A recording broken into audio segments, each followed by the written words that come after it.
మీరు మీ అభిమాన shows and serials TV కన్నా ముందు ఈటీవీ విన్ యాప్లో చూడండి. Download and subscribe to ETV win app. 99 రూపాయలు మాత్రమే. వసంత కోకిల వనమంతా పిలుపులా వసంత కోకిల జగమంతా గెలుపులా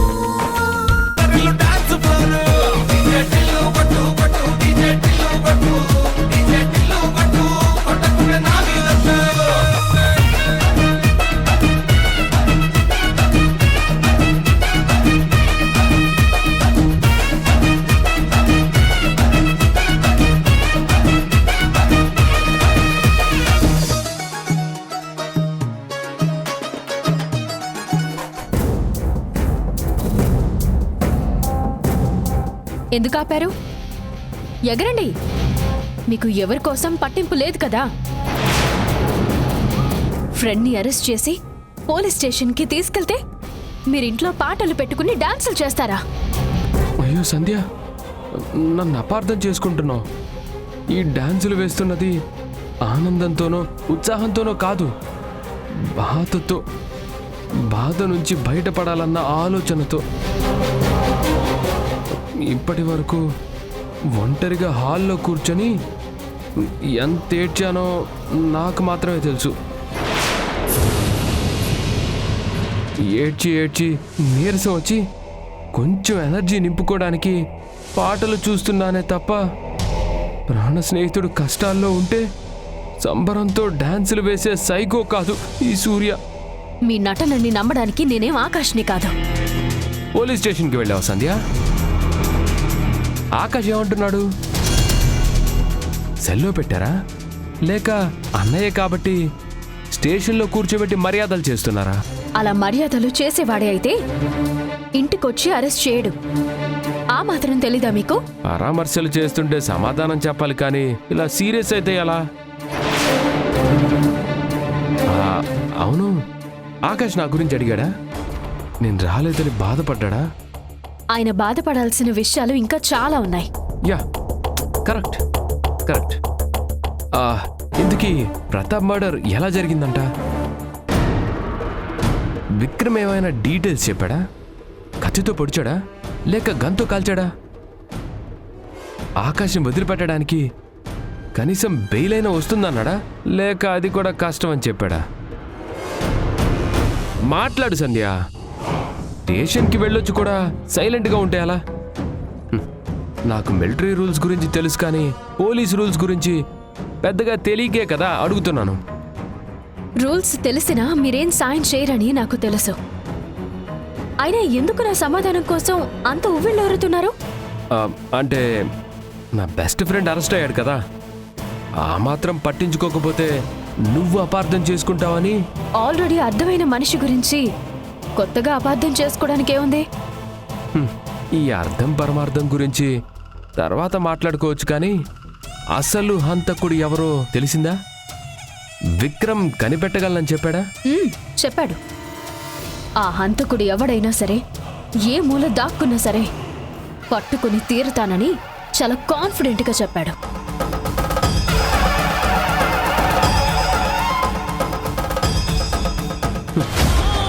కాన్ఫిడెంట్గా చెప్పాడా?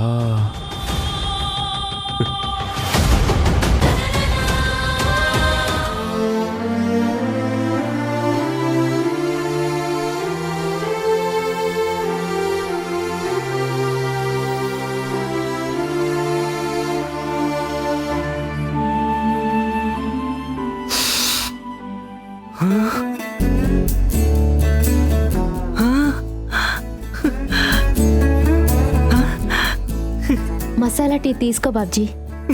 Thank you Divya.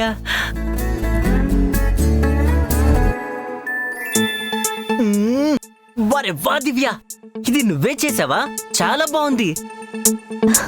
Thank you Babji.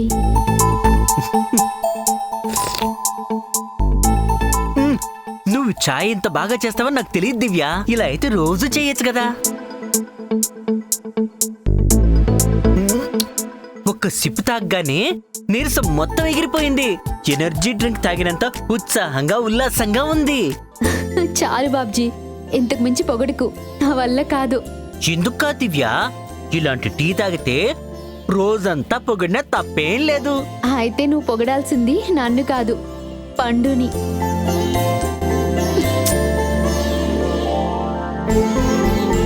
ఓ, పండుగారు చేశారా? అవును బాబ్జీ.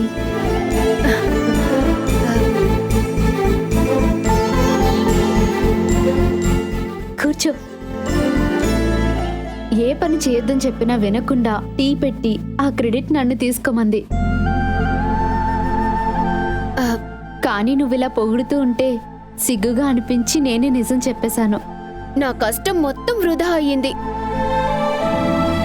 అయితే అయింది, కానీ ఇక నుండి నువ్వు కష్టపడొద్దు పండు. 3వ నెల నిండింది కదా, అందుకే నువ్వు చాలా జాగ్రత్తగా ఉండాలి. ఒక్క పని కూడా చేయకూడదు. ఏంటి దివ్య నువ్వు? ఇది నా ఇల్లే అనుకోమన్నావు, అలాంటప్పుడు పనులు చేయకుండా ఎలా ఉంటాను? పనులు వద్దని చెప్తుంది నీకోసం కాదు, కడుపులో ఉన్న బిడ్డ కోసం. అర్థమైందా?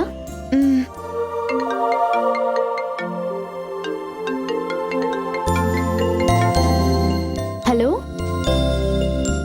ఇంట్లోనే ఉన్నాను. ఓ యాయా,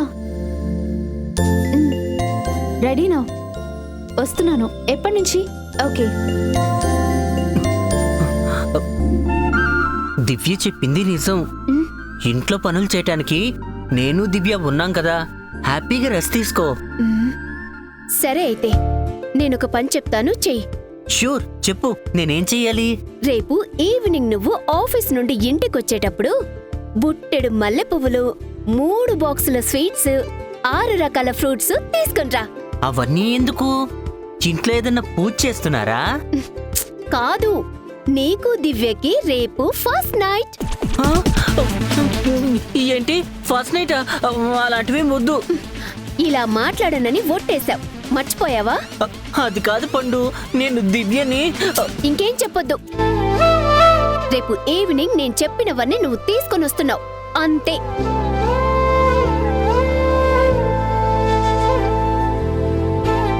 దివ్య మనసులో నా మీద పవిత్రమైన ప్రేమ ఉంది, నేనేమో మలినమైపోయాను.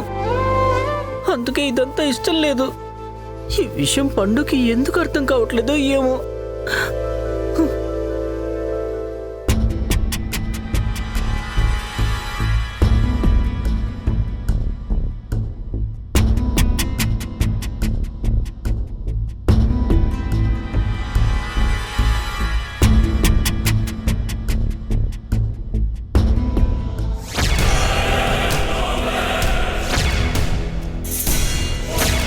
నేను లేనని ఆకాష్ని పెళ్లి చేసుకున్నా.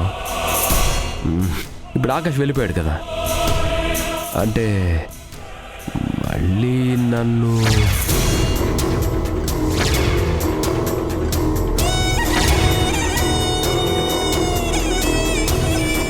సంధ్య,